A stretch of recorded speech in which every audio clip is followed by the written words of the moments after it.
যে যাই বলেন না কেন, হালিমটা কিন্তু আমার গরুর মাংস দিয়ে সবচেয়ে বেশি ভালো লাগে।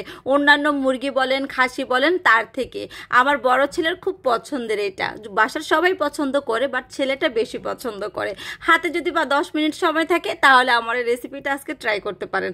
আসসালামু আলাইকুম, সবাই কেমন আছেন? নতুন একটি রেসিপিতে সবাইকে স্বাগতম। তো প্যাকেটের যেই হচ্ছে হালিম মিক্সটা থাকে, সেই হালিম মিক্সের ডালটা থাকে, সেই ডালটা হচ্ছে আমি এখানে ভিজিয়ে রাখবো। তো প্যাকেটে তো অল্প সময়ের জন্য রাখি, বাট আমি এখানে পাক্কা 1 ঘন্টায় রেখেছিলাম, কারণ যত বেশি রাখবেন ততই তো ডালটা সফট হয়ে যাবে। আর গরুর মাংসগুলোকে আমি এত মিহির মতো কুচি করেছি যেন প্রত্যেকটা বাইটে বাইটে মুখে পড়ে। দেখবেন আমরা মানে যখন হালিম খাই, হালিমের মাংস যত বেশি মুখে পড়ে তত বেশি স্বাদ। এখানে আমি হচ্ছে পেঁয়াজটাকে লাল করে ভেজে অর্ধেকটা উঠিয়ে রাখবো, পরবর্তীতে লাগবে এটা, আর বাকি অর্ধেকটার ভিতরে আমি একটু সামান্য পানি দিয়ে দিলাম যেন না পুড়ে যায়।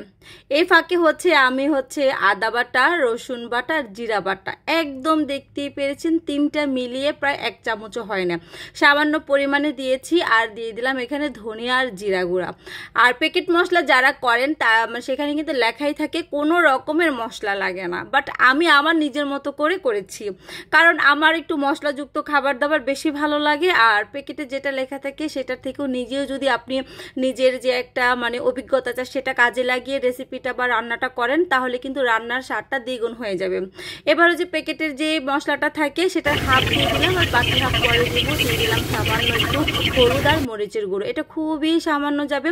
এরপর দিয়ে প্রেসার কুকারে ঢাকনা দিয়ে লাগিয়ে মাত্র 5 মিনিট পর্যন্ত এটাকে সেদ্ধ করে নিয়েছি। এরপরে ডালটা দিয়ে দিব, ডালটা দিয়ে 1 মিনিটের মতো কষিয়ে তারপর আবার একটা সিটি দিয়ে নেব। সিটি দিলে কি হবে দেখেন, ডালটা যখন প্রেসার কুকারে দিচ্ছেন তখন কিন্তু তাড়াতাড়ি হয়ে যাচ্ছে। তার মানে আমি যে বলেছি 10 মিনিট হাতে থাকলেই আপনি এটা করতে পারবেন, আমি কি মিথ্যে বলেছি? এই রেসিপিটা পুরোটা দেখলে বুঝতে পারবেন। আমার ডেইলি ব্লগগুলো বা আমার রেসিপিগুলো আপনাদের কাছে কেমন লাগে অবশ্যই জানাবেন। যে যেখান থেকে আমার ভিডিওটা দেখছেন অবশ্যই আমার পেজটা যদি ফলো দিয়ে না থাকেন ফলো দিয়ে দিবেন। আর এরকম নতুন নতুন ভিডিও বা রেসিপি পেতে আমার পেজের সঙ্গেই থাকুন।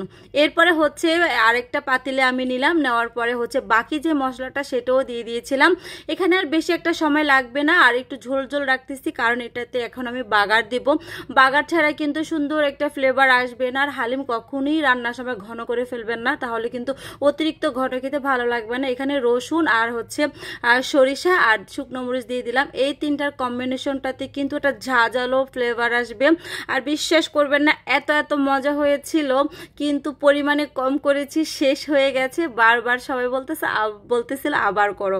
ইনশাল্লাহ আবার করব, কারণ মজার জিনিস সবাই যখন ডিমান্ড করে যে আবারও খাবে, করতে তো হবে। এরপরে কাঁচামরিচ, তারপরে হচ্ছে শসা, আপনাদের যার যেটা ইচ্ছা সেটা দিয়ে সাজিয়ে পরিবেশন করবেন। হালিমটা সবচেয়ে বেশি চলে হচ্ছে রোজায়, কিন্তু যারা হালিম খেতে পছন্দ করে তারা কিন্তু 12 মাসই খায়। আর যেহেতু সবার বাসায় এখন মাংস আছে, সবাই কিন্তু সন্ধ্যা বা ফ্রাইডেতে অবশ্যই ট্রাই করবে। তো কেমন লাগলো আমার ভিডিওটা যদি ভালো লেগে থাকে অবশ্যই শেয়ার করে দিবেন। আসসালামু আলাইকুম।